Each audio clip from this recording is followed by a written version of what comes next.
I'm good. I'm good. Just too busy. So I told myself, hi guys, we are live on Facebook. Good to see you all again. Good afternoon. Well, very busy. I wouldn't want to be in this situation for the rest of my life. Oh, goodness. I'm overworked. Yeah, suppose I thought we'll have a holiday. It's not a holiday. It's like, I told this many times. We started, Weiling and I, we started 9 o'clock and it doesn't finish until 11, sometimes even 12, because we're trying to get the tomorrow's program ready. We're trying to find the host, finding the topic. Like tomorrow we got 3 speakers coming, we have to call them and fix it, and then we have to go through the questions, and then we have to get the moderator. So behind the scenes, it looks so nice, so easy, sit here. But behind the scenes, it's really a lot of work. But anyway, it's part of our responsibility. So we're happy to do it. Good afternoon, everyone. Yeah, we have about 33, 24 Don't worry about the numbers, they'll come. Yeah, you know what? A lot of my clients say during this MCO, it seems like is busier than the normal day, especially the business people, where you still have to host some meetings with all your staff and all those. And one of my clients hold 5 hours Zoom meeting almost every day. So there was this question earlier. We were having a meeting with one of the bankers. I don't know. I think when this whole thing ends, everybody is going to be working harder. What do you think? Yes, I can feel that. Harder. Everybody will work hard. Activity will increase. I think our agents will all work so hard because they want to do sales. They understand now the real challenge of being an agent. They have been, for the last 30 over days, they've been learning about all these things. So I think the profession will turn right. It will improve. Well, I guess this is the way of how we move on, especially in this real estate market. I suppose after the MCO, all of us will be much more busier. Soma, you think so, right? Will be much I believe so. More busier. I myself, I'm for one. When I go back, I know I got at least 2 to 3 months of real work to get all these new things in place and get it going before I can even think of a break. So it's going to be challenging, but it's interesting. Whenever there's something challenging, you learn new things, and you tend to become better out of that experience. Yes, definitely. So right now we have about 51 participants. Welcome to MEAS. That's only program. I don't like to mention the number of people there. They will come. You'll get at least 200 people. Okay. What happened? So you get your slide. The slide ready. No. No, that is. No, that is Weiling, not me. Weiling. It's all right. Okay, the other thing is, Soma, right now, do you know that there's a lot of clients coming up regards to the rental? Yeah. So some people say we'll give about 20 to 30% off. But however, today I discovered that someone saying that it's 50% reckon. So those that affected probably is about 50%. Then the normal, like residential, normally my client will give up to about 30% max. I think it will not be right for us to talk about percentage, because it all depends how desperate is the tenant and how desperate is also the landlord. So if both are desperate, then it can go down. But if they're not, they might say, listen, 10, 20. So let's not talk percentage, because the moment you talk percentage, then all the agents will go out there, hey, now it's already 50%, then you're going to find difficulty in negotiating. I think you must treat each case by itself. You must understand what the negotiator is going through. The tenant is going through, and then you need to convey that to the landlord. And then the landlord will say, okay, listen, this is but you must, that's why you really must know the situation of the tenant. You cannot go and just get a story and just tell a story. You really need to... Correct. It is based on individual case. Somehow those people who are less income, like, you know, the low income group, of course, you got to help them. But somehow or other, you have to look at the situation, handle it tactfully. So this is a very sensitive issue because all of us, we are the owner as well. So we do understand about it. And besides that, I think market, it seems like still coming. Many of my regular clients call me up, you know, wanted to buy some properties, even for more than 2-3 million. And some of them are even looking for those land, development land. There is market. So that's why I say in real estate is such a wonderful profession. Whether good time, bad time, people are still buying and renting, right? So we still have a lot of opportunity. You remember what I told you all, I think when we first started, they said in a boom, you really don't need salespeople because everybody was want to buy. You really don't have to be very talented. But in a moment like this, that's what they call real estate. That's where the real work of an estate agent or a negotiator comes alive. So everybody's doing it now, so I'm sure they'll be able to go and be a better agent. So right now it's 3 o'clock already. Exactly 3 o'clock. Happy afternoon to everyone. They're all starting a bit slow today. Because they can't hear us. Good number. I communicated a lot of my negotiators. It's going to be an exciting subject. Let me assure you, because everybody thinks co-agency is what they think, but the new changes that's taken place, it's really going to be it's going to be interesting. And really understanding what co-agency and how to deal with listing agents and co-agents will be critical. Please don't forget tomorrow. Tomorrow is very interesting. This is going to be a very interesting session. Catch us live tomorrow at 10 o'clock. It's a forum.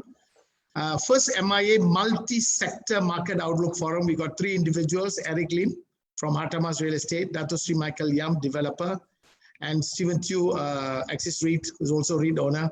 So you're going to get a perspective of commercial, industrial, and also residential. And of course, we got our ever charming Praveen to moderate this session. He's really prepared some good questions. So it's going to be really engaging tomorrow. And I think the angle that we are going to take is going to be interesting for all negotiators and agents. So I hope all of you will pass the word around. Come in tomorrow. It's going to be 2 hours of engagement. So come in tomorrow so that you will be able to participate in the forum. Also, we have sent out the survey form. We have sent out a survey form to all the members. Please fill up the survey form. We need to hit 500. I think we are probably a quarter way there, and so we need to get more people going so that we get the feedback, so that we can form some conclusion for the media as to what we think is good, our sentiments on the market. So very important. If you have not seen it, just go. It'll only take a few minutes to fill it up and send it to us. Okay, that's great. So everyone, make sure you fill out the form. So right now it's 3:02. Yep. What other things that you want to? That's okay. I want to do the co-agency. Shall we? Co-agency. Yes, I love it. Let's roll. Let's roll. Okay, are we ready? Soma, are you ready? Yeah, okay lah. Good. Okay. Shall I start? Yes. Now? Yes. Good afternoon, all the ladies and gentlemen. Welcome to today's whole program. Today we're talking about co-agency, okay, hosted by Mr. Soma, our CEO of MEA. Okay, I would like to introduce himself. Okay, he's a member of Malaysia Institute Estate Agent for 28 years. Okay, practicing real estate agent for the past 33 years and pioneer project marketing in Malaysia. Okay, he's a past president and a fellow MEA. Wrote the 2 days negotiator certification course syllabus and then trained over 33,500 real estate negotiators. Malaysia Institute of Estate Agent Chief Trainer. Introduced the MEA National Real Estate Awards in 2009. Wow, that's a lot that you have done for our real estate practitioner. And he received a highest recognition from MEA National Real Estate Leadership Award in 2013. Awarded the Real Estate Agent of the Year Award 2016 by Malaysia Real Estate Regulatory Body BOVIA. So purchased the MEA first building during his presidency at MEA. He also a co-founder of ASEAN Real Estate Network Alliance, that is ARENA, and elected as one of the elected as the first Secretary General, highly respected and regarded by real estate practitioners in Malaysia. Let us all welcome Mr. Soma Sundram to take over the control. Thank you, everyone. Juliana, thank you very much. You sound like a Toastmaster when you introduce me. I think most of the people know who I am. Yes, so I'm a Toastmaster. It was a little bit elaborate for you. Okay, thank you very much. I'll take over now. Ladies and gentlemen, once again, welcome to the MEA Hope program. As you know that every 3 p.m. we have this program going and we've got a subject matter that we share with you. Over the last 3 parts, you have listened to Chanai Cheng, our president-elect of MEA, who shared with you the other standards. Today, I wanted to share with all of you on the co-agency, and I hope I'll be able to do justice to all of you because when we did the second standards, I was partly responsible in getting the co-agency practice framework done, and of course now they have already improvised and improved on the co-agency. Okay, so let me now go and share with you the slides.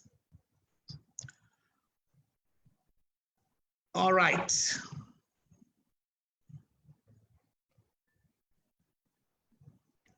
So we're going to do standard 7 co-agency practice. Juliana, you should close your screen. Close my screen. Yeah, you should close your screen. Okay, right. Standard 7 co-agency practice. As you know, one of the cheapest or most effective form of marketing with least cost invested to close a deal is co-agency. I remember during my days when I first started 30 over years ago, nobody trusted nobody. We cannot share listings. It's all kept to yourself, and the company will hold it, like it's a jewel, and only the listing agent will be able to work on it. But as time went by, we realized that co-agency is important. And I always have seen this. We are behind America by 20 to 25 years. And in 1990, when he went to America to go and study, they were already doing MLS. And only now, after 1991, I saw MLS. Only now we're introducing MLS country. So I don't think we need to wait another 50 years to change. We are changing, but we need to change fast. We need to adapt to what's happening in the world and follow the good practices of the other countries. So co-agency today has become very popular. And in fact, most of the negotiators are working on this today. Now, I've always maintained this, always fought for this for 20 years. Taboo word, co-broke is a taboo word. Don't ever use that word because co-broke means he's a broker.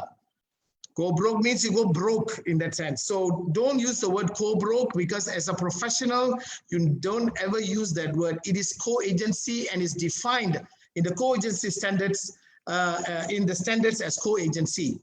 Now, please take note that there's no more cooperating agent in the old standards. Whoever the agent who introduces the buyer is called the cooperating agent. That word is no more in force. It is also no more, you don't even call them a buyer agent. All those who don't understand co-agency say, I am a buyer agent. The real definition of a buyer agent is a person, is a buyer who appoints you to represent him in negotiating the sale, or looking for a property and negotiating the sale. So if you say you're a buyer agent, means you are appointed by a buyer. So never go and say I'm a buyer agent until and unless you have been appointed by the buyer and he's going to pay you a fee. Okay? So now the new word is, if you are going to work with a buyer and you're going to introduce a buyer and work with the listing agent, you are known as the co-agent. That's a new word. Co-agency work best only on this basis: trust and respect for one another. I've got so many complaints, negotiators call me and say, hey, I gave it to him, then he cheated on me, he went there and then took over the listing. All kinds of story you hear is because we don't have respect for each other. Most important, have respect for yourself. As an agent, as a professional, we must have respect for ourselves. Only when we respect each other, we will be able to work more cohesively. That's when every agent will say, okay, I'll open up my listing to you. I will share the information. I will tell you how much fee I get. I will tell you who my buyer is. If you don't do this, you all try to hold everything and you expect to be transparent in doing a deal. Now, that is something that we should not do. So during this COVID period, let's learn this. Co-agency works on a basis of trust. Every negotiator who is out there, the one word that you must have in you, that we can trust you. That's why you got the RAN number. If we cannot trust you, you're going to not last in this industry. And then respect one another. And I think that's very important. So when you trust and respect one another, there's disclosure. When there's disclosure means you can relay information. Example, I say I got a buyer. Now I am a listing agent. If I want to know who's the buyer, would you be able to tell me? Nowadays, you won't even tell me. Most of you will not tell me. But I want to know who's the buyer, because I want to know whether another day I want to do a co-agency with you. So whether he's qualified, what is he working as? So that is an information point in order for us to work together. Because today, when you talk about a co-agency, everybody does co-agency. I got to buy a co-agency. I got to buy a co-agency. Then when you go for the appointment, it doesn't suit the buyer, because it's actually not the property I was looking for.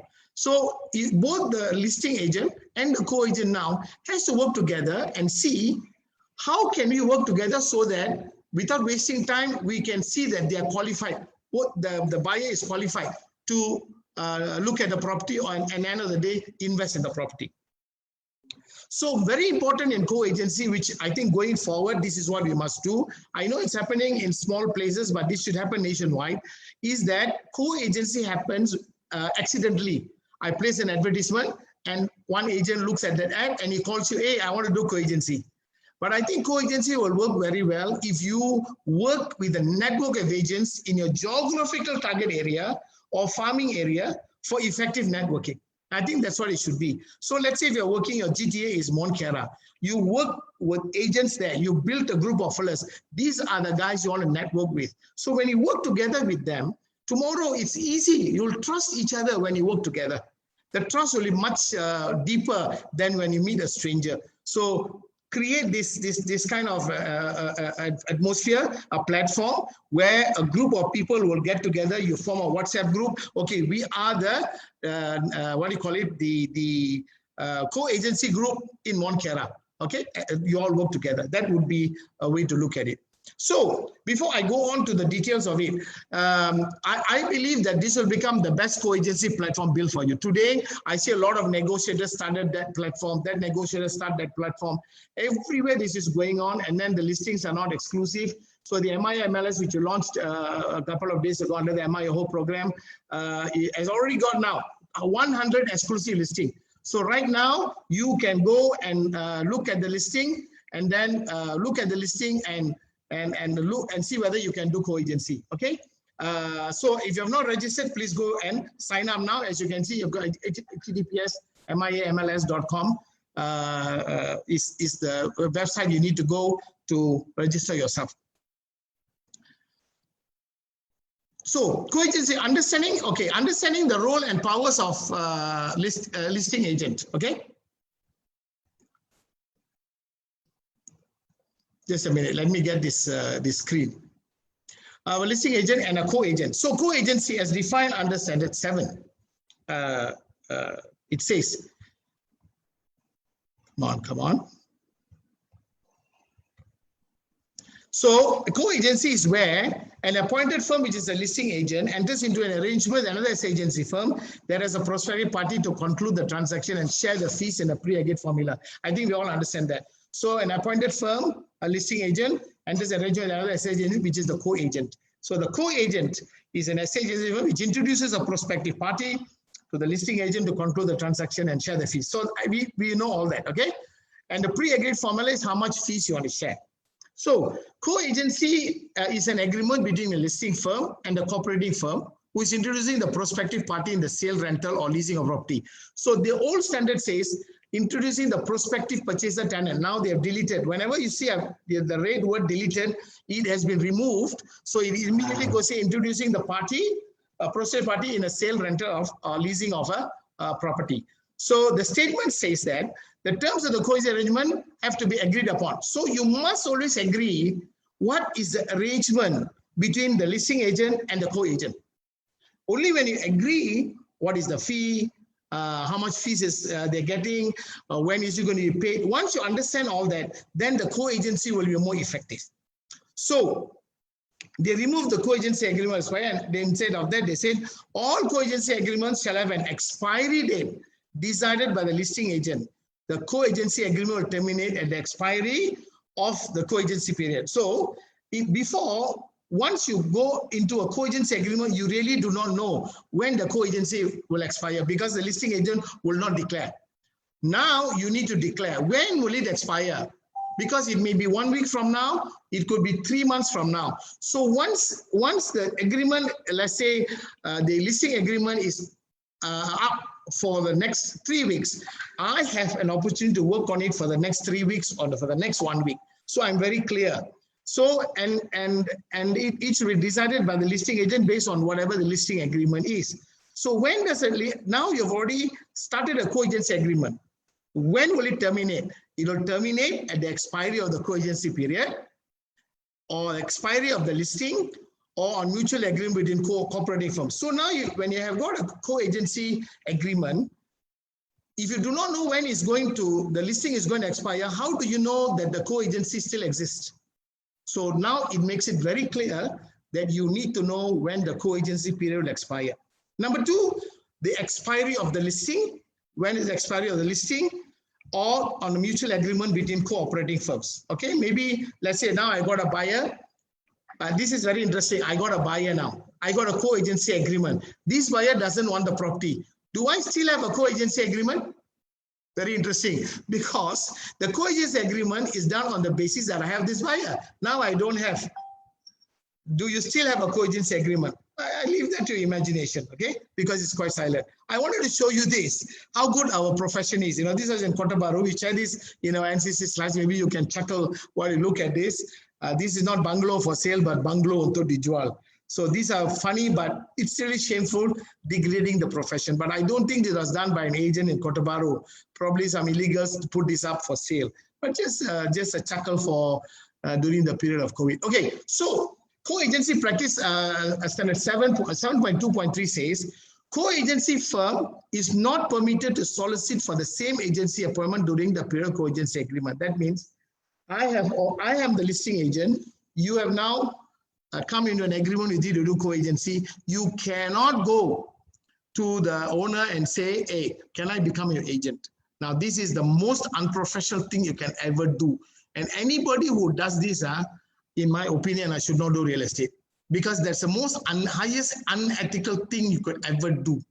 All right. So when a co-agent, when a listing agent works with you, you respect, and you trust you. So you make sure you don't do all this kind of what do you call it, unethical activity. All right. 7.2.5, as that particular clause has been deleted, the earnest deposit may be held by either the listing or the cooperating agent. We have been raising this issue from day one when the new standards came out, the second standards came out. The earnest deposit paid by the prospective party may be collected by either the listing agent or the co-agent. However, only the party authorized by the client to be rightly appointed stakeholder shall hold the earnest deposit unless otherwise agreed in writing by the client. The rights of the listing agent. What does it say? Meaning the listing agent has got an authorization from the owner that the money shall be collected by me, by my firm. It shall be held by my firm and kept in the client's account in trust. And only when the deal is done, I will be able to collect my fee. What happens today in the market is kalang kabut. The buyer agent, or now we call him the co-agent, will now collect the deposit, bang it into his account, and then end of the day, he does not have any legal standing to collect that money because no one has authorized the co-agent to collect that money. So what the 7.2.4 says now is this: if the listing agent, through the owner, gives the co-agent a right to hold a stakeholder, can. But if it does not have that authority, the co-agent cannot hold the money on behalf of the listing, on behalf of the seller. The money must be held by the listing agent. And this is very simple. You have got an appointment letter, and the appointment letter very clearly says the money must be held by the listing agent. So don't go and become clever and go and tell everybody, no, you don't know what you're doing, because it is very clearly stated, and 7.254 very clearly explains this. And the rights of the listing agent must be respected. So the standard fee sharing between listing agent, co-agent is 50-50, but as you all know, it can be any amount that is pre-agreed between both parties, okay? And of course, any variation on the 50-50% standard fee sharing again shall be agreed in writing. It must be in writing between the listing agent and the co-agent. And when a transaction is aborted, of course, 50-50 split if it's a 50-50 share. And then 50% if it's aborted, 50% of the client, 25% of the listing agent, and 25% to the co-agent. Okay, this is another funny thing that happens in the market. Don't do this. Okay. All right. 7.2.8, co-agency agreements can be initiated by either party and shall be signed by the respective estate agency firms, estate agents. So this has been cleared, but I still have got a little bit of doubt about this. I'm not challenging this particular clause, but my thought says, co-agency agreement, when you issue the letter, the co-agency letter, who should issue the co-agency letter? I hereby agree to do co-agency with you, and I hereby agree to share my fee with you on this percentage. It must come only from a listing agent. The co-agent cannot issue a letter to instruct the listing agent how much fee to be shared, because the listing agent is sharing his fee with the co-agent. So I don't know how this is going to work. So my recommendation to all the listing agent is, if you are the listing agent, you issue the co-agency letter stating all the terms and conditions of the co-agency. Then 7.2.8, all details pertaining to the property, the earnest deposit, the fee inclusive of when the listing will get paid, the mode of payment, and must be disclosed. Okay, so very simple. How much earnest deposit to collect? Do you know? Number two, when are you going to get paid? When does the owner say, I will pay you? Is it upon SPA? Is it upon tenancy agreement? Is it upon completion of the sale? Is it upon when is it? You must know, so that you know when the fee is due to you. As a co-agent, you need to know. And of course, mode of payment, payment by the client, and it must be disclosed by the listing agent to the co-agent when you enter the co-agency arrangement. I will show you a sample of the letter afterwards so you can get some idea. So the explanations to the standard now, to the standards, the listing firms shall Now it shall ensure that viewings, correspondence, or dealings with the property has to be through the listing firm. It has to be through the listing firm.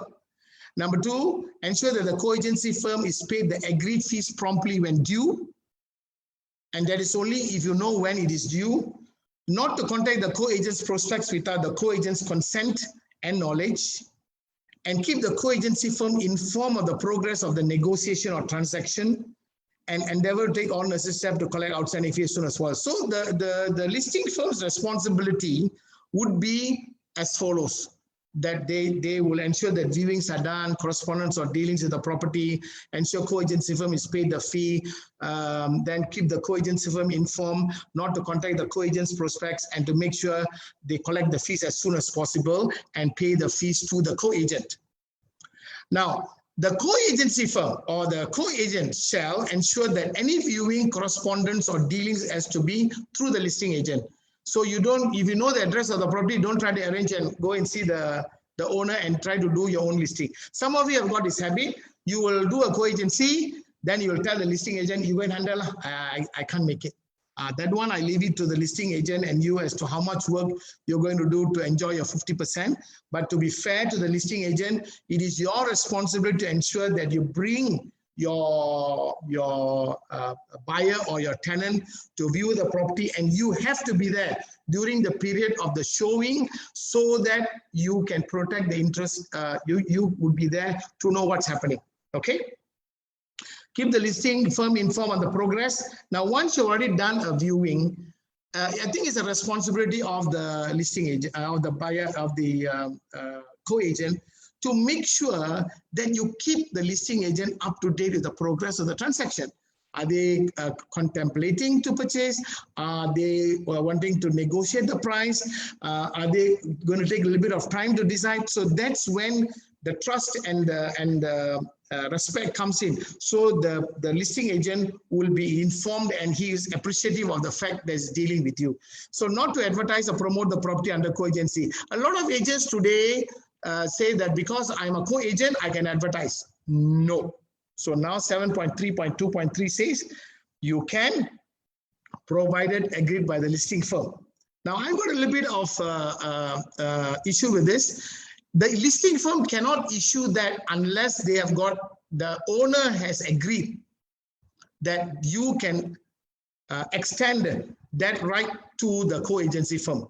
So one of the things that we may want to think about is when you do the appointment letter, in the appointment letter, you may have to say that we will appoint co-agency firms and we will, and you allow us to exercise whatever right that you've given us to extend the right to that agency to promote, to whatever. If you have that clause, then I think you have the authority to do so, because many times when you do the listing, you really don't explain what the co-agents will do and what is the right they have in promoting the property, so on and so forth. Okay, so that's a little bit more than what we understand. So think about it. Okay. Not to contact the listing agent's client directly while the co-agency arrangement is still in force. Not only this, we all know that when you take a buyer or a tenant to do the viewing, you're not supposed to, co-agent not supposed to collect the card from the owners, and the listing agent is not supposed to give his card or collect card from the buyer or the prospective buyer or the tenant. So I think that again comes back to the respect and the trust we have. There was a situation when one of the negotiators told me, and I think it's a fantastic idea, when somebody gives you a card and you trust upon you, and instead of being rude, you can collect it. Don't look at it. When you leave the property, give the card back to the listing agent or the buyer agent from whoever the card came from, and say, you respectfully, I think you deal with them. And I think the respect will grow further. And you're not supposed to put up, not to put up its own signboard on the properties under co-agency. You cannot go and put a signboard on the listing agent's listing. It is so highly unethical. Because the listing belongs to the listing agent and the listing firm, you cannot do that. So again, unless otherwise agreed upon by the listing firm. This is a new version that has come out, unless agreed upon by the listing firm. And if the listing firm has already shown the property to the spouse, now this is interesting. I am the listing agent. I've already shown the property to the spouse, employee, proxy, nominee, or any representative of the prospective buyer or tenant, procured by the co-agent. The co-agent shall not be entitled to the agreed fee unless the identity or name of the spouse, employee, proxy, so on and so forth has been disclosed to the firm. Okay, this is why this clause came in. I have already shown this particular property to the, let's say, director.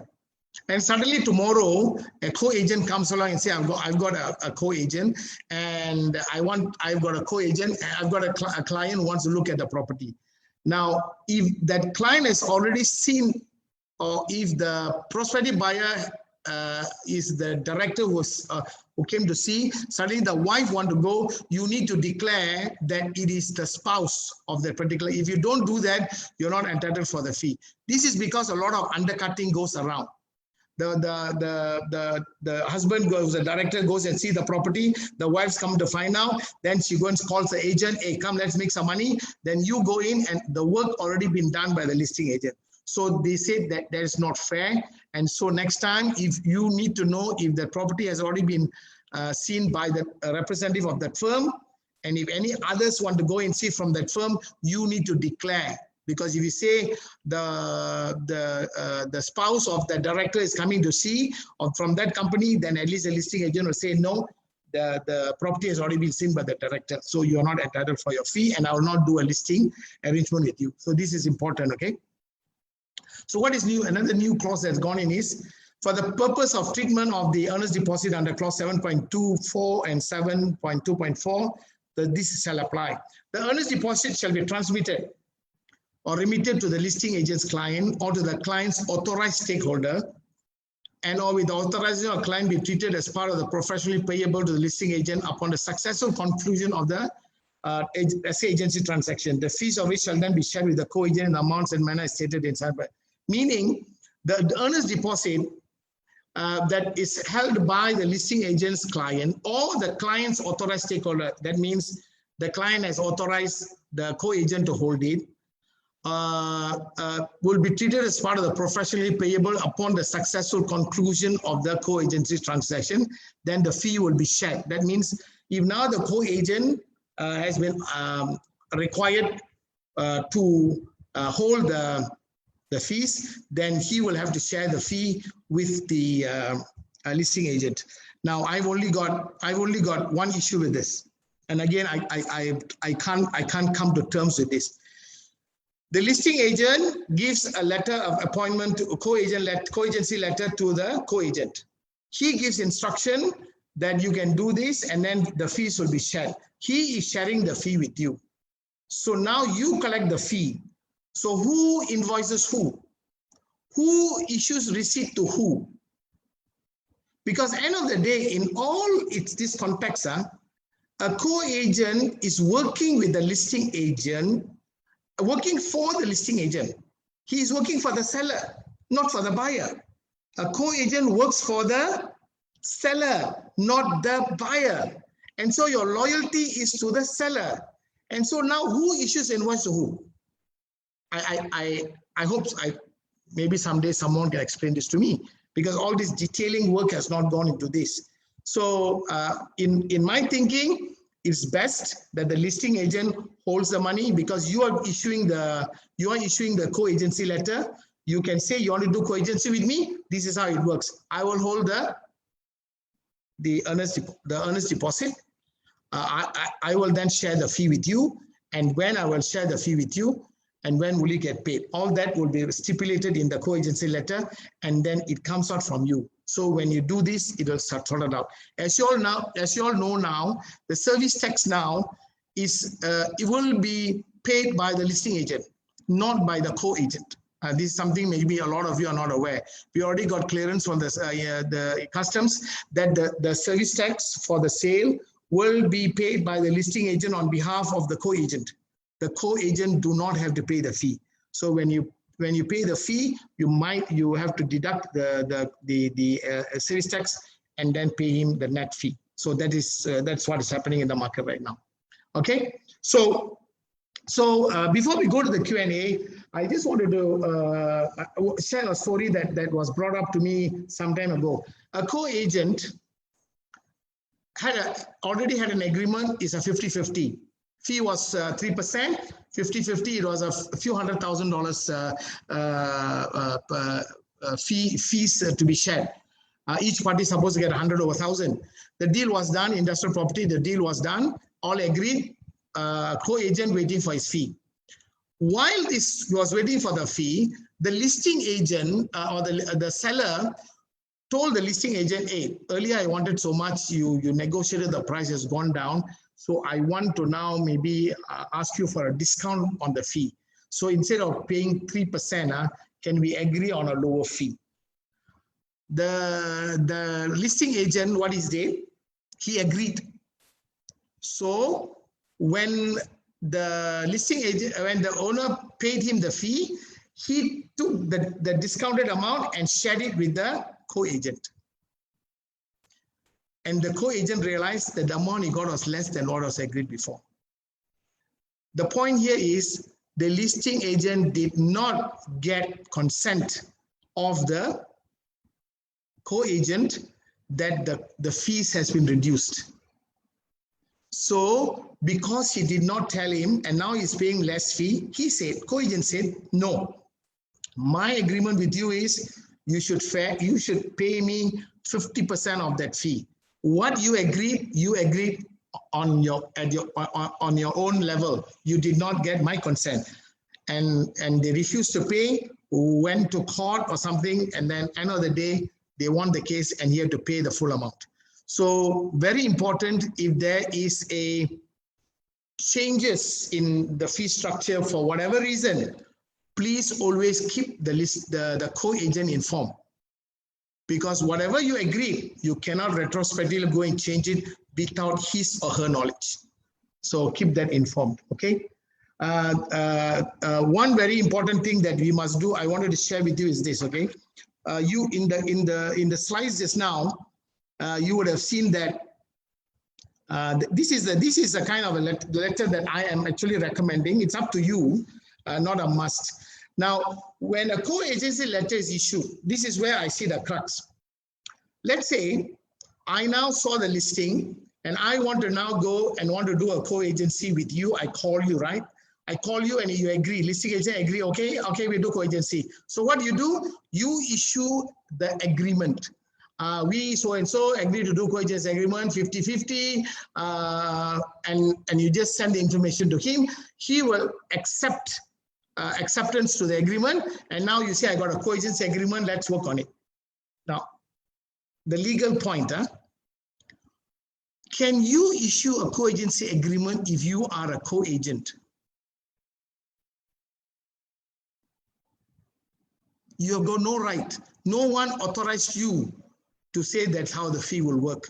It is the listing agent who must give you the co-agency letter. I've been talking about this for years now, but it has not gone into the real thinking of many of the people. It is the listing agent who must issue you the letter. He must then inform you of when is the expiry, what is the asking price, what are the terms and conditions of the sale. Everything with regards to listing information must come to you so that you will be informed when you deal with the buyer.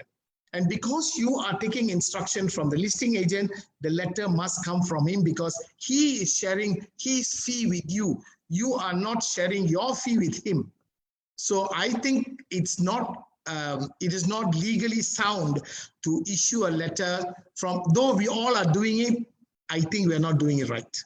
So I leave it to the agencies, go and look at it and improve. So what I am proposing is, when I agree on a co-agency, I am the co-agent. I'm writing a letter to the listing firm to say, okay, let's say the principal's name, Akau.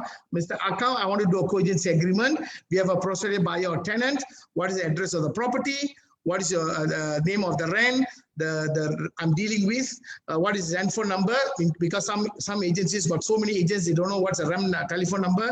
What is the fees that he has agreed is 3% he's getting. So we have agreed on a 50-50. So thank you for agreeing to work with us on a co-agency arrangement. And we hereby furnish our particulars. That means now I'm the co-agent. I'm putting the email, office contact, name of principal, so that they can write a letter to that principal, who's the negotiator, that I'm the negotiator they're dealing with, my rent number, my contact number, my email, and then prospective purchaser's name. I have one name of prospective purchaser. I want to be upfront with this. And then we look forward to the co-agency agreement soon as principal of co-agent firm. So when you send this letter, they will then send you an agreement which you will accept. Now you've got a co-agency agreement. I know everybody is finding a shortcut. No need to do all days, because you want to do co-agency means you want to go and see the property immediately after you call on the phone. So I think there must be some responsibility in this. I'm just bringing this to your awareness. See what is the best way, but this could be one way you can do it. All right. So, but very important, you must now declare all the information about the property to the co-agent in full, so that the co-agent will be in a good position to give all the full details to the buyer. So that's what I wanted to share this morning. I hope this has been some learning experience on your part. Okay. Thank you so much. Can you see me? Okay, hello. Hold on. I have to stop sharing now. Okay. All right. Sorry. Thank you so much. It is very, this is a very enlightenment for all of us, where we are all in the field of doing co-agency. I myself did a lot of co-agency, but I have highly respected, even with my co-agent partners. And we're doing very well because we know what is our part of our duty as well as our responsibility. So come to it. There is a couple of questions that would like to ask Soma. Okay, Soma, there's a long question here. All right. It says the rental case is done via a co-agency during the tenancy period. Listing agent is the only one servicing both the landlord and the tenant, even though listing agent had tried to communicate through the tenant agent whenever there is any issue about the apartment. So tenant at the end, the tenant agent has decided to walk out of handling the case. So upon this tenancy renewal, does the tenant agent entitled to claim their share of the renewal fee? So this is... End of the day, okay, listen, many times this happens, right? So you do co-agency and after that you wash your hands, I don't care. So if the listing agent is the one who's servicing the tenant, in which case I think he should, because he's responsible to the landlord and servicing, and end of the day, upon expiry of the tenancy, he wants a renewal and the tenant calls him to work on it. In my mind, you should go ahead and work on it, because you're no more in touch with that co-agent. Unless the co-agent is in touch with you, then he say, listen, there is up for, well, can you please go and talk to him? Then fine. So I leave it. It all depends whether the co-agent has totally abdicated his responsibility towards the tenant. By the way, all tenants, all buyers don't die with us because I introduce you, okay? Yeah, true. Okay? The tenant and buyer can always say, listen, I don't want you. I remember there's somewhere in the standard that says it is the one who actually makes effect the sale. So 10 people would have spoken to him about the property. It's a guy who collects the initial investment or the earnest deposit, and he's the one who pays. That's the guy who gets a deal, not the 20 fellows who did the showing. And I think we practice that in project marketing too, though we respect that he has introduced. Yeah. Okay, that is another question here is Standard 7. Is it applicable to both exclusive or open co-agency transaction? Exclusive or non-exclusive, I think he's asking. Yes. Okay, I'm going to throw a big stone at all of you, and you're going to get angry with me. Co-agency was meant for exclusive listing, not for non-exclusive. I see. But what happened? We all closed our eyes. We just did, that's what we do. We don't care, do lah, just do make money lah. This is our problem.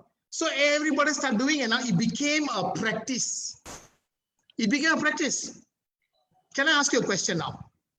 Under the standards, it says there are few types of listing: exclusive, sole, joint, open, and now we also got lead agency, right? So let's take exclusive listing.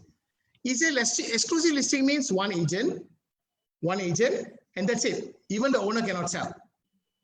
Sole, okay, it's not popular, only one agent, owner can sell. Then open listing, any agent can sell.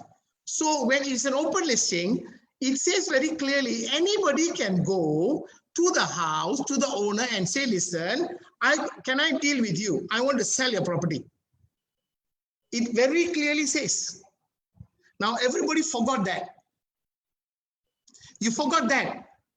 That is the basis of listing. Then you're now doing co-agency.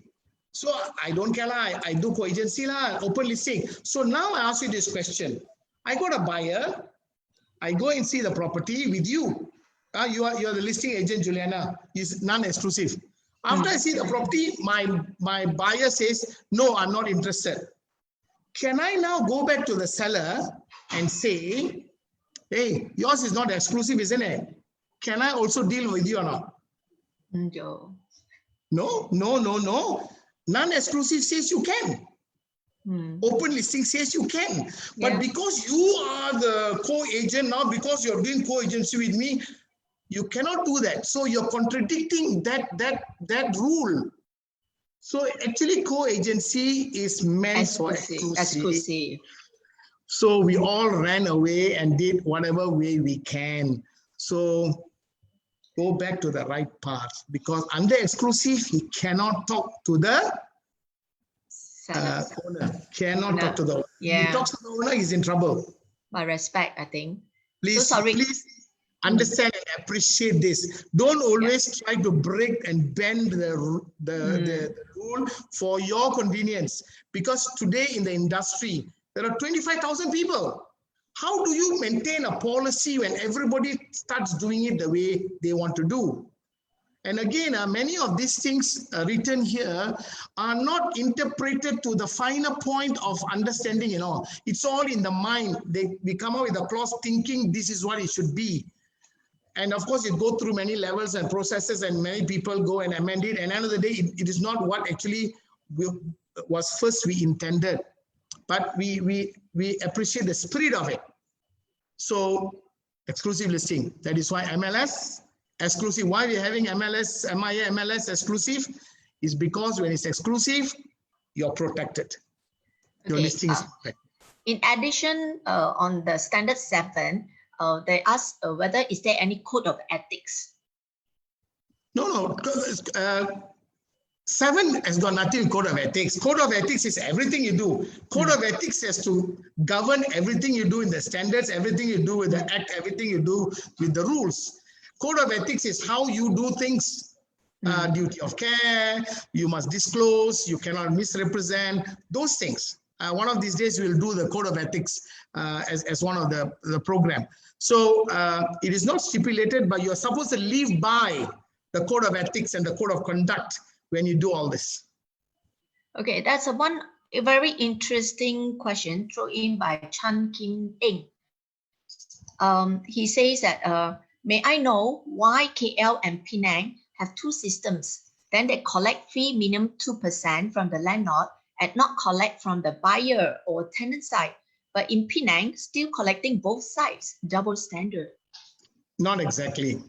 We asked this question, MIA, we have been teaching NCC classes in Penang, Johor for years now. And we have educated the Penang market, especially the agents say, don't do this. It's against the law. What they're doing is against the law. Okay. Enforcement.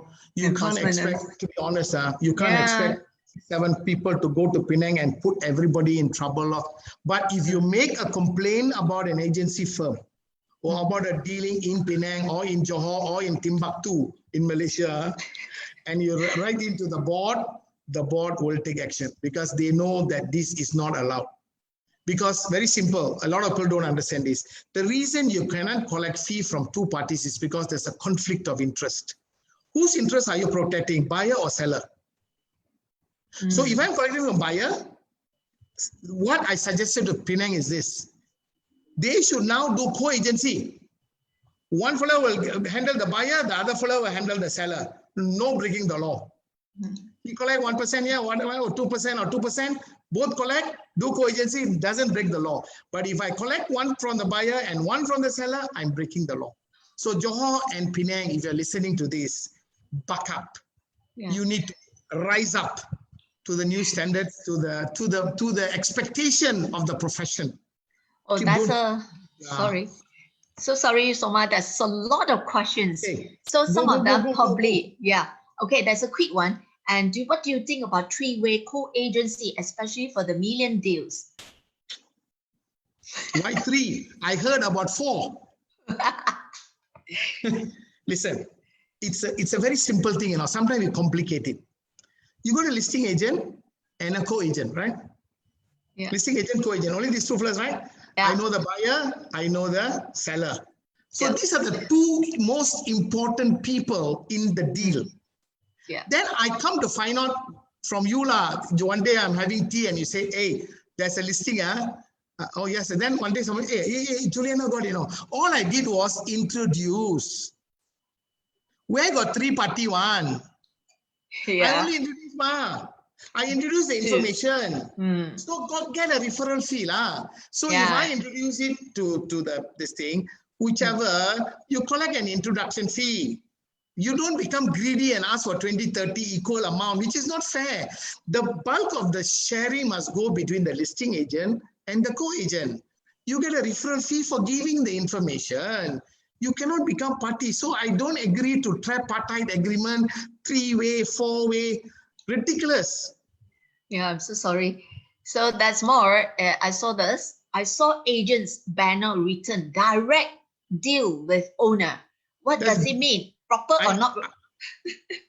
I raised this question. You mean to say that I'm not dealing directly with the owner? Every listing agent is dealing directly with the owner. Yeah. So this thing they're doing is what do you call it? Confusing the public.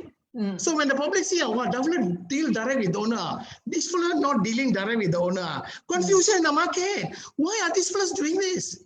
They all, I don't know, again, cannot do this. And I don't blame them. I want to hold the firms responsible. The firms should approve all signboards that they do. Those days, firms make the signboard. Now they say you also do the signboard. You do everything. I don't want to care. So now the listing agent the agents themselves do the signboard. They don't even know what the signboard message contains, and then they break all the rule and all that. I don't think we should do that direct to owner, because all listings should be direct to owner. All right. That's another question come in from Raja Ganam. Okay, he says that. Raja Gandam. Yes. He says that co-agency agreement seems to be uncertain. Who should issue to who? After listening to your view, can this be standardized in agency standards so there won't be dispute and there is any reference to based on? No, there should not be a dispute, because it's very clearly said in the standard. The listing agent must always be respected. He's a listing agent. Yeah. But in the event there is an instruction with the consent of the owner that you can hold the deposit fine or you can issue. But I'm of while the standard says anyone can issue the agreement, I'm of the view that the listing agent should issue. I'm not going against the standard. If I'm the listing agent, I will say I want to issue the co-agency letter. So, of course, the co-agent will say, no, I demand. Then he says, listen, I'm the listing agent, okay? You want to work with me or not? I give you the letter, law. If not, it's okay. If not, it's okay. Learn to say no. Then you take control. Take control. Yep. Okay, Rajendran Subramaniam. And then he says that co-agency only applicable between two different REA company. What we will call collaboration within two rent within same company for one property. Is this a co-agency or other term? A good question. I believe there's a policy that says that if you want to do a co-agency between two, it must be two different branches. So that means I work for this branch. this branch is in, let's say, Subang Jaya branch, and I'm Sri Damansara, Kota Damansara branch, then you can do a co-agency between two different branches because there are two different entities. Although same company, there are two different entities, two different Sharikat registration. So you can do a co-agency. But it's within your own firm. I wouldn't want to call it a co-agency because co-agency is between one firm and the other. I don't know, maybe you could call a word intra-agency, this thing. You just work together. It's not complicated at all. It's within the own agency between you and me, Ma. So there's no issue. Okay. Have I answered the question? Thank you. Thank you so much. Okay, there's another question thrown in. Fong Han Sing. If the agency violate what MEA has implemented, example, collect form from both side, vendor and purchaser, what punishment will MEA did that particular firm? Punishment. Guys, please remember this lah. We are MEA lah. We are association. Association. We educate you. We help you. We talk to you. That's all we can do. Advise you. We are not the policeman. We don't take action against anybody. But if a member and a member got issue, let's say you're a member, I'm a member. I put complaint about you as a member. You then I can call you as a member. Say there's a complaint against you. You are not ethical about this. We can talk to both of you. We can talk to both of you. That's why now we got our own code of ethics. We got MEA got its own code of ethics and code of. We're not contributing with the board. Board has got theirs. As a member, we got our own code of ethics because we now, based on our own code of ethics, we can take some form of an action and say, listen, you cannot do that, So any form of action, caning, fine, whatever, caning is inverted comma, you have to refer to the board of valuers.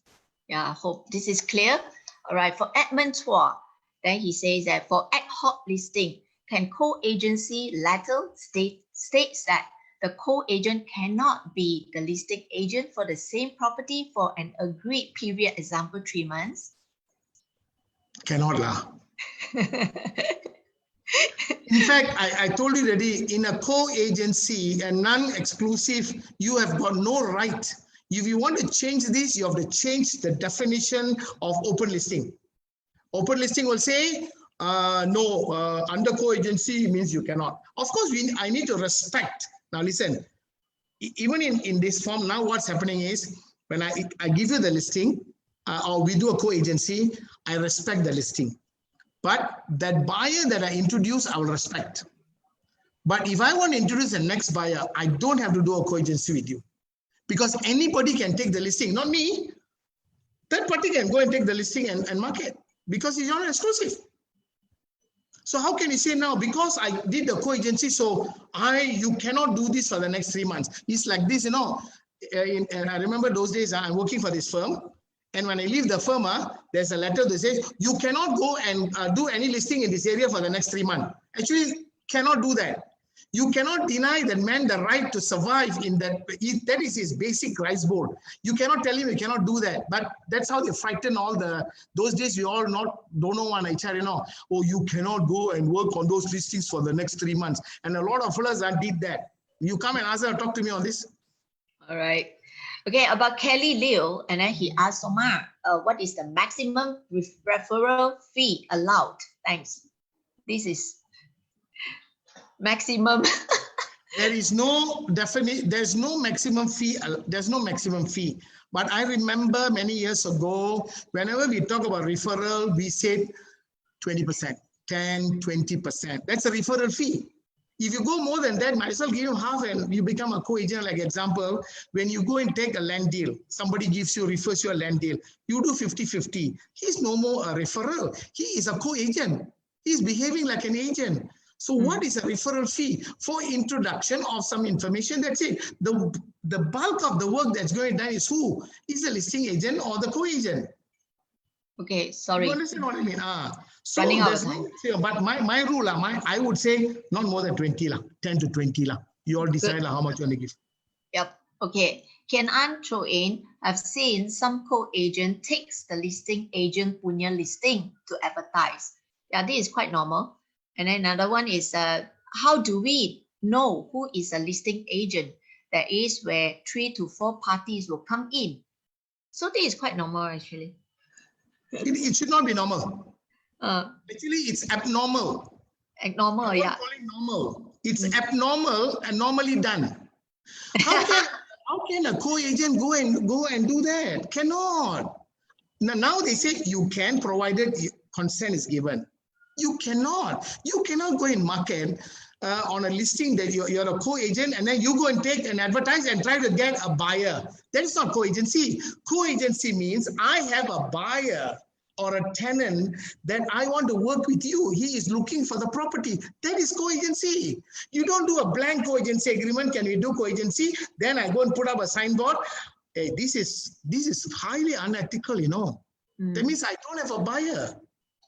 And whoever is doing it unprofessional. I'm sorry, guys. This is the truth.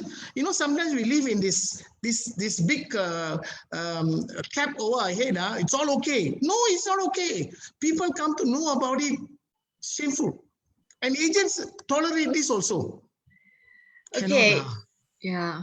Zulkifli asks, what about buyer agent collect 2%, seller agent collect 3%, co-agency both get 2.5%.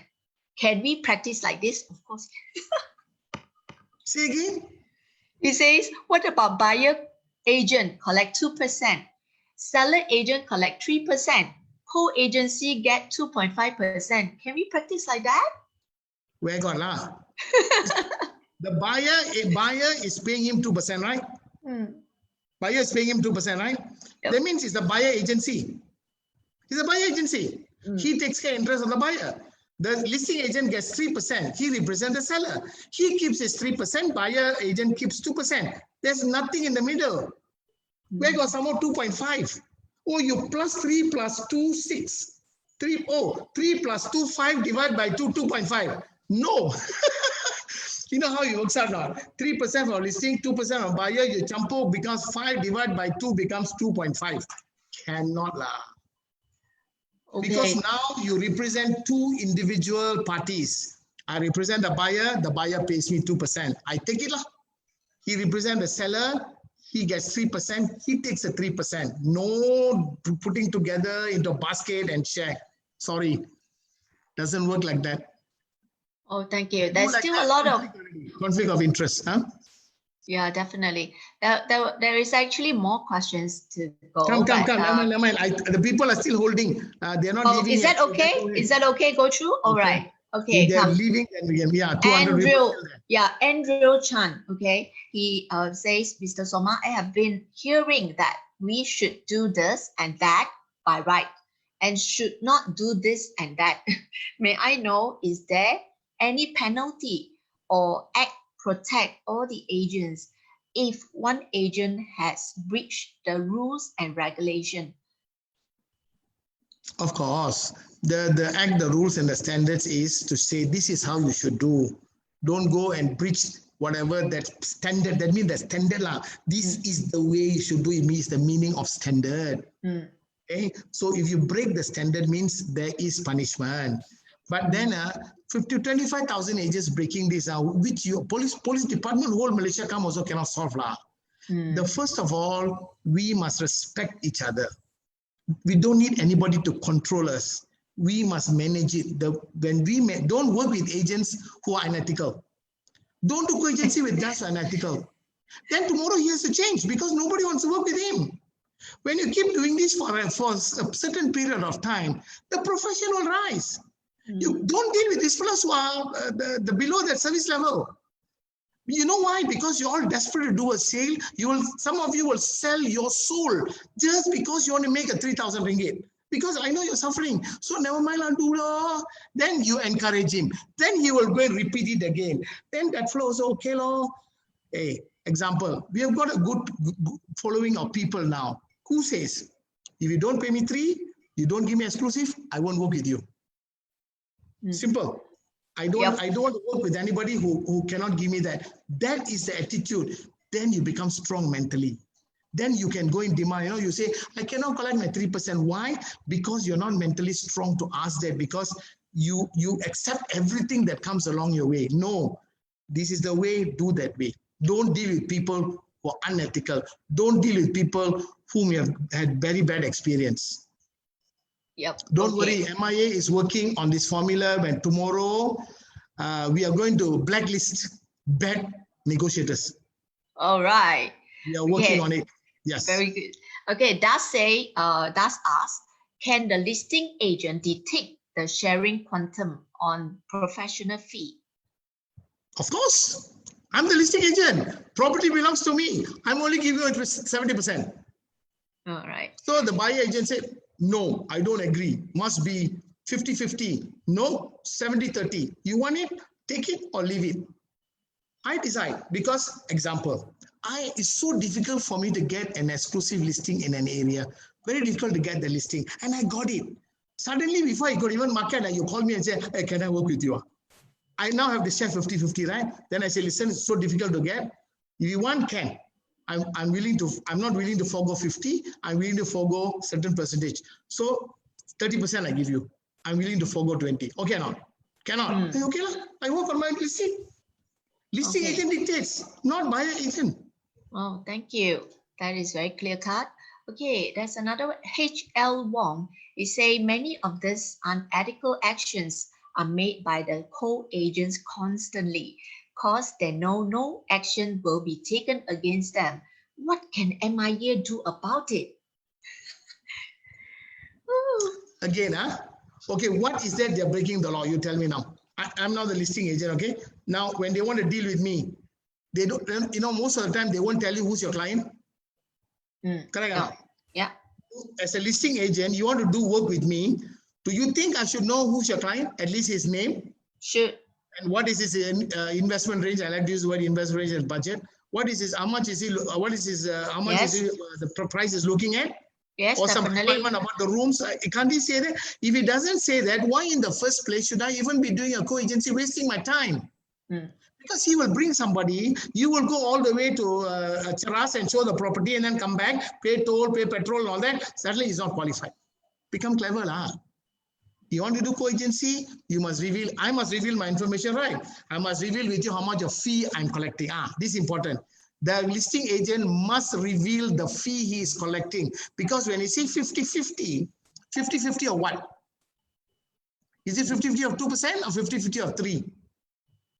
A lot of listing agents do this. They say 50-50, they're getting 3%, they say 50-50. After all, the market, they're only collecting 2%, so I give him 50-50, it's 1%. Yeah, there is.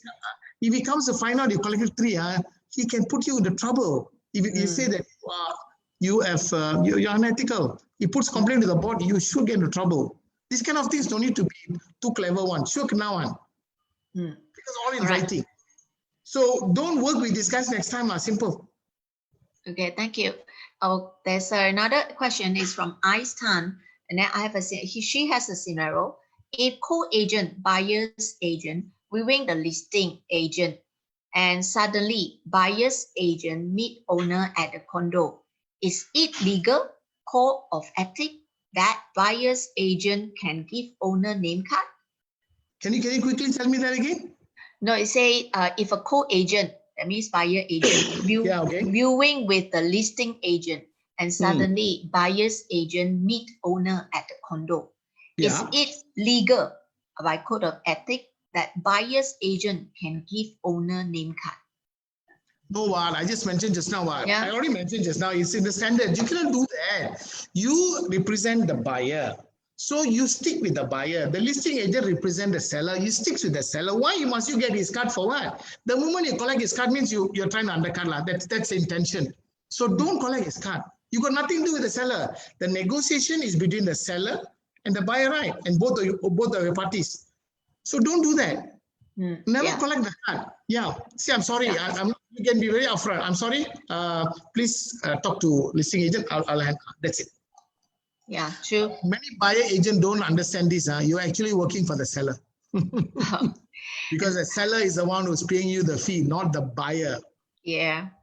Okay, Zulkifli. Last two questions. Because last two questions. Okay, normally co-agency today, buyer not pay anything to the buyer agent. Seller agent get 3%.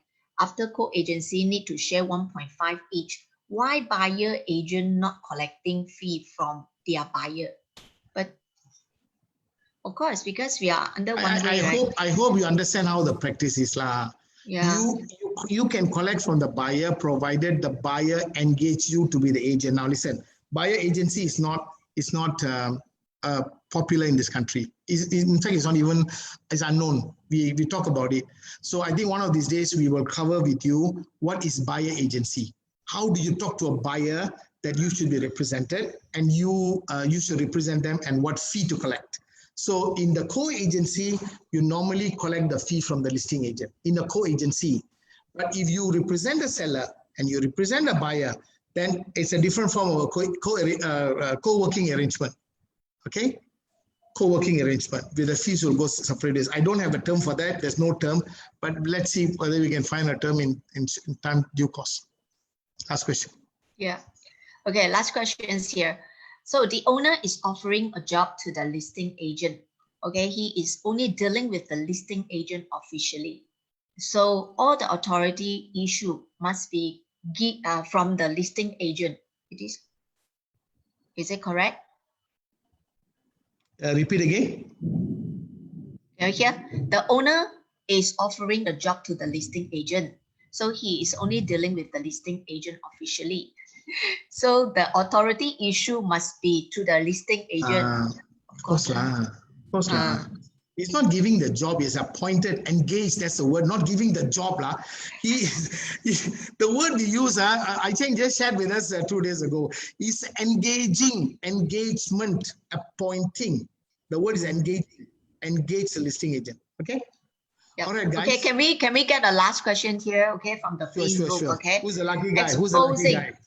Lucky guy, it is one from Kenneth Lee. All right, it says that exposing the listing validity period may pose a risk of co-agent delay the urgency of transaction. Thus, give co-agent an opportunity to the listing agent for this scenario. That means if you advertise, you put up the so-called the address, or maybe the address, so that people can go direct. You put the address of the property and go direct. Hello. I didn't get the question. Oh, it says summarize.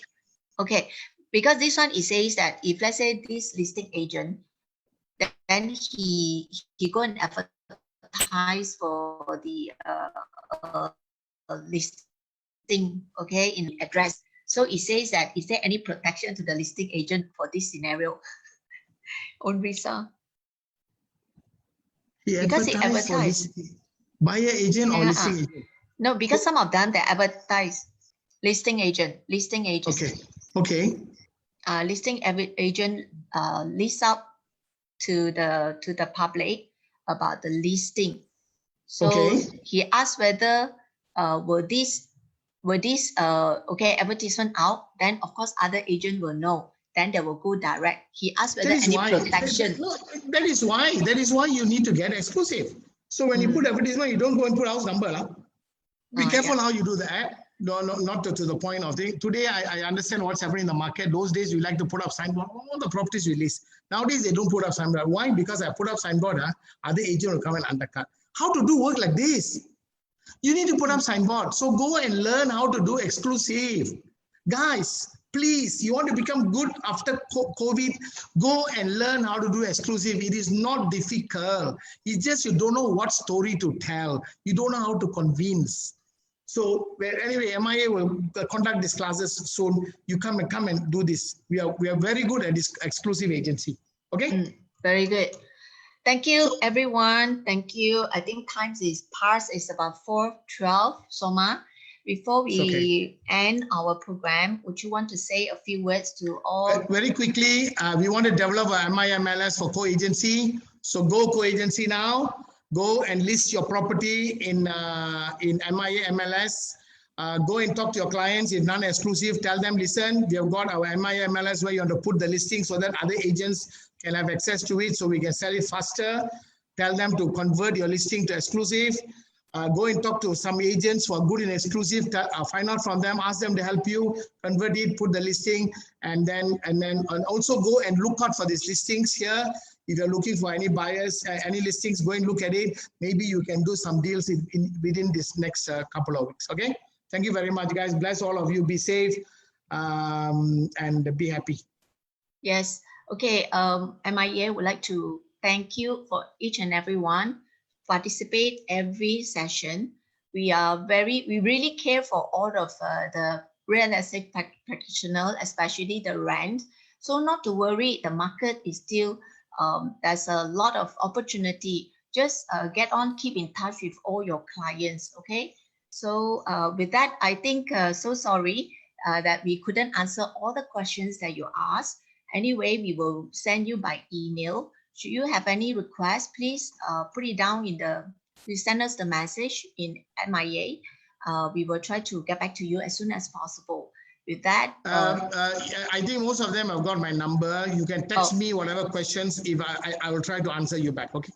Oh, you're so lovely. Look at Soma. He really care for so much of four of us. Thank you. Okay. Thank you. Goodbye, everyone. Thank you again very much. Okay. Stay safe. Stay healthy. Bye. Stay happy. Love you.